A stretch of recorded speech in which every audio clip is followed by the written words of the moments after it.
আবারও একটা নতুন ব্লগ নিয়ে চলে এলাম। তো আজকে মার একটা পার্সেল এসেছিল, মার জন্য একটা শাড়ি। তো দেখো প্যাকেটটা কি শক্ত, ছিঁড়তেই পারছিলাম না এক হাত দিয়ে। মিশো থেকে এসেছিল এটা। অনেকবার ট্রাই করেছি, তাও ছিঁড়তে পারছিই না। লাস্ট পর্যন্ত পরে দু হাত দিয়েই আমার ছিঁড়তে হলো। দু হাত দিয়ে ছিঁড়তে অনেক কষ্ট হয়েছিল। প্যাকেটটা পুরো শক্ত ছিল, ব্লেডও নিইনি, কাটারও কিছু নিইনি, তো হাত দিয়ে টেনে ছিঁড়ছিলাম।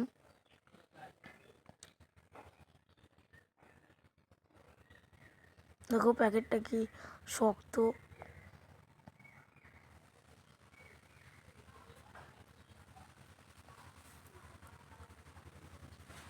তারপর অনেক কষ্টের পর হালকা হালকা করে প্যাকেটটা ছিঁড়তে পারলাম। তো এই যে ছিঁড়েই ফেললাম পুরো প্যাকেটটা। এই যে শাড়িটা কেমন হয়েছে তোমরা প্লিজ কমেন্ট করে বলবে, ভালো করে দেখিয়ে দিচ্ছি। এই যে ওটা মিশো থেকে এনেছিলাম, শাড়িটা কেমন হয়েছে প্লিজ কমেন্ট করবে বলবে। এমনি আমি ধরে দেখছিলাম শাড়িটা ভালো ছিল। তো যেতে যেতে রাধে রাধে বলাটা ভুলো না।